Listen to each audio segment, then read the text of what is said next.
فاسألوا أهل الذكر إن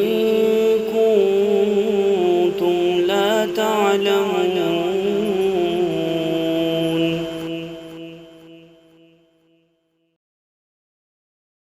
السلام علیکم ورحمۃ اللہ وبرکاتہ۔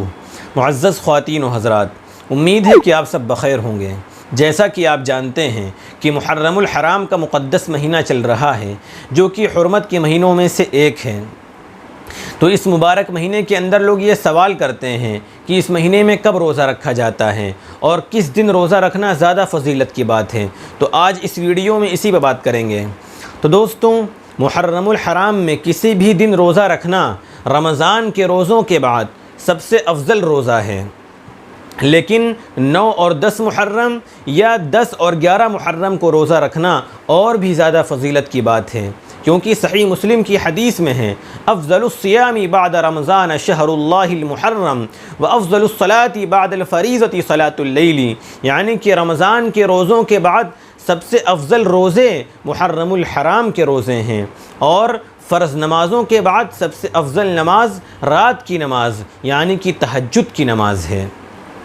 صحیح مسلم کی ایک روایت سے معلوم ہوتا ہے کہ زمانہ جاہلیت میں قریش بھی محرم الحرام میں روزہ رکھا کرتے تھے، اور جناب محمد الرسول اللہ صلی اللہ علیہ وسلم بھی روزہ رکھا کرتے تھے۔ جب آپ صلی اللہ علیہ وسلم نے مدینہ منورہ کی طرف ہجرت فرمائی تو وہاں بھی آپ صلی اللہ علیہ وسلم نے محرم الحرام میں روزہ رکھا۔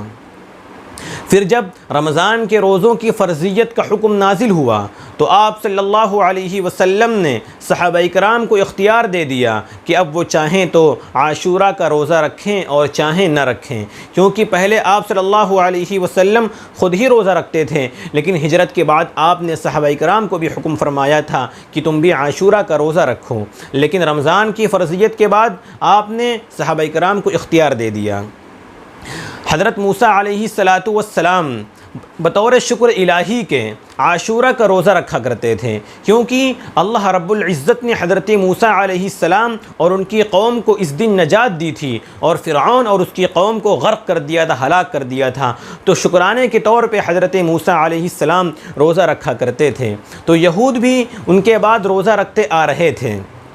جب آپ صلی اللہ علیہ وسلم نے مدینہ منورہ کی طرف ہجرت فرمائی تو وہاں یہود کو پایا کہ وہ اس دن روزہ رکھتے ہیں، تو آپ صلی اللہ علیہ وسلم نے دریافت فرمایا کہ تم لوگ اس دن روزہ کیوں رکھتے ہو، کیا وجہ ہے؟ تو یہود نے کہا کہ اس دن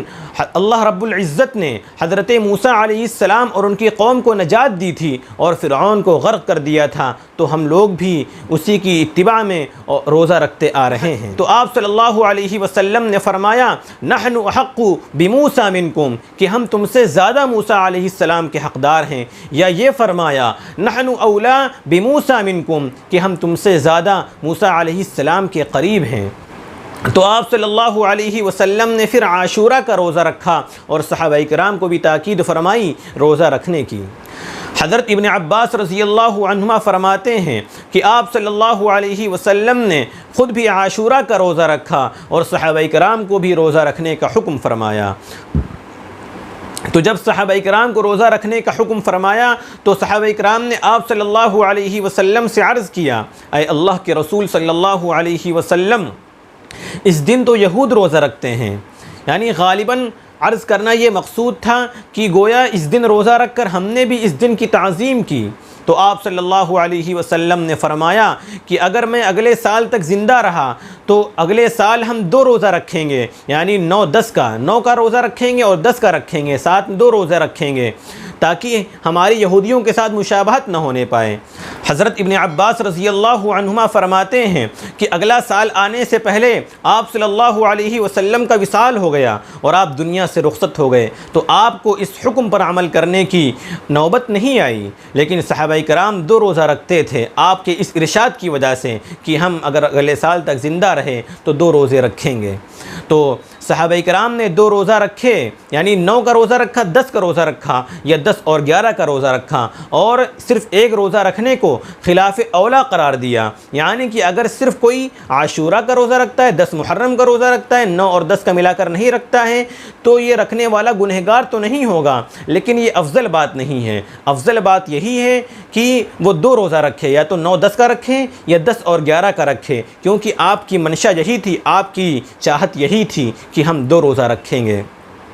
تو دیکھیے اس واقعے سے ہمیں ایک سبق ملتا ہے، اور وہ سبق یہ ہے کہ آپ صلی اللہ علیہ وسلم نے کسی دوسری قوم کی ایک ادنا سی مشابہت بھی پسند نہیں فرمائی، اس کو گوارا نہیں کیا، حالانکہ وہ مشابہت کسی گناہ کے کام میں نہیں ہو رہی تھی بلکہ ثواب کے کام میں ہو رہی تھی، عبادت میں ہو رہی تھی، کہ جس دن یہود روزہ رکھتے ہیں اس دن ہم بھی روزہ رکھیں، ایسا نہیں ہوگا،